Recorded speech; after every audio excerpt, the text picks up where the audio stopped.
Hello everybody, thanks for coming back and checking out the channel and watching the video. We're out here in the garage today. On today's video we're going to talk about the mods on the car, on the GTR.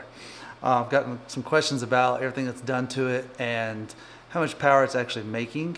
So we're going to go through the mod list here. Okay, on the GTR, what all is done to it. I'm going to run through this mod list I have here on my phone and tell you guys everything that's done to it. So we have the 4-inch exhaust, an ETS 4-inch exhaust, as well as an ETS 4-inch non-resonated Y pipe, ETS downpipes, a Cobb Big SF 3-inch intakes, T1R complete flex fuel kit with a sensor, dual Walbro 485 fuel pumps, high pressure version E85, they're hardwired in, ID 1300cc injectors, an FP spec, mil spec Tefzel fuel pump wiring and relay kit, if I pronounced that right. AMS upper intercooler piping with the MAF sensor relocation, tile Q blow-off valves, 11 psi, and AMS alpha air oil separator, the AOS. The HKS M45 HL iridium heat range 9 plugs, that's one step colder than the factory ones. We have the they were also gapped to the CCO specs, so whenever CCO Performance installed them, they gapped them to their specs. And I use mostly E85 in the car. 93 I run when I'm in places where there is no E85 obviously, but most of the time it's on E85. The tires I have on there are Michelin Pilot Sport 4S's. They're beefy. The back is 345 30s and the front's 285 35.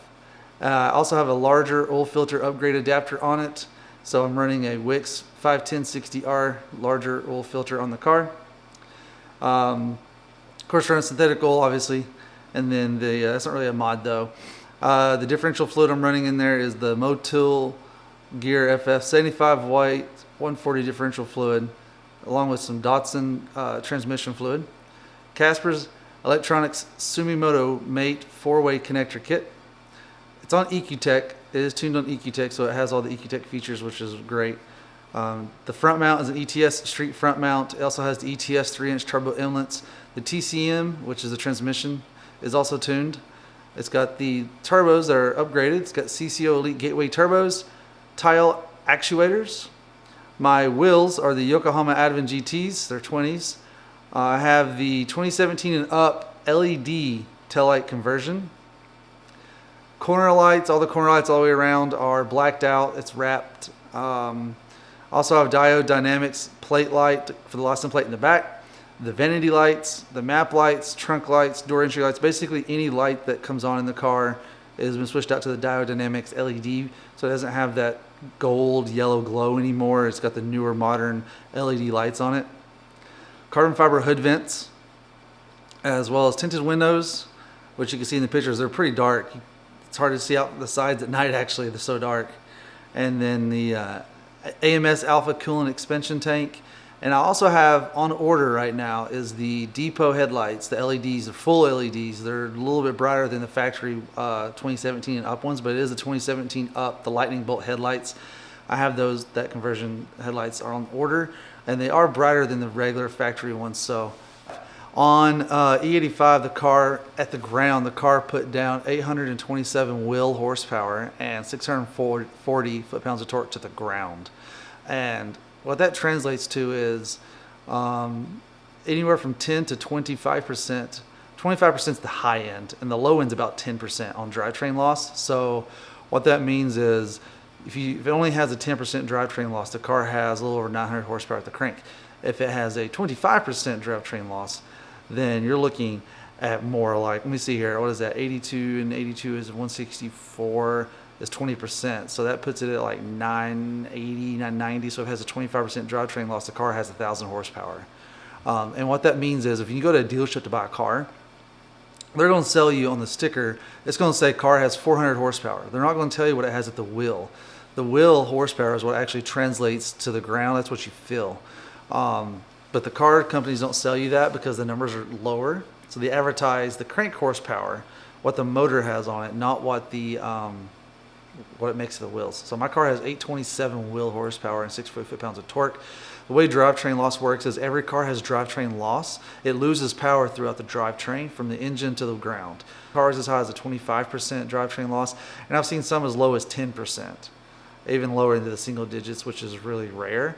So that's why I say the car has upwards of 1,000 horsepower at the crank. If you want to talk about it that way, if you want to talk about strictly wheel horsepower, it's 827 on E85, and on 93 it was don't remember the exact number, but it was in like the mid sevens. So anyway, the car 0-60 time now should be, when I've timed it, it's in the 5s, 60 to 130. 0-60 is in the low 2s, probably about 2. I think last time I did it, it was like 2.3 is the best I got, 2.5. That was on the street tires, on these tires. And the 60 to 130 time, same setup. It was low 5s, low to mid 5s. So it moves. It's pretty quick. Definitely the fastest car I've ever owned, and it runs great, shifts great.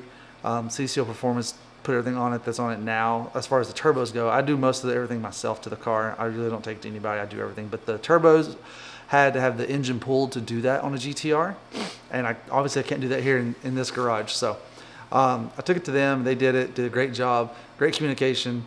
Car runs like a champ. I mean, it pulls you back into the seat, pulls all the way through the whole power band, all the RPM ranges. It's just pulling, and it's fast. So if you're looking into doing those power numbers, I have the list of everything here. And yeah, if you have any questions, leave me a comment below. Reach out to me if you're watching this through Instagram or anything like that. Send me a message, and I'll answer all questions and comments. I'll reply to all of them. So if you have any questions about anything, please reach out. And if you're looking to get this kind of power, ETS does a lot with CCO Performance as well. So they have, if you look at their C800 package at CCO Performance, that's essentially what my car is. Plus mine has a little bit extra stuff on it that doesn't come in that package. So, but anyway, the C800 package that CCO Performance offers is a great package. So anyway, that's what I have. If you have any questions, let me know. See you guys. Don't forget to like and subscribe, and see you guys in the next video. Bye bye.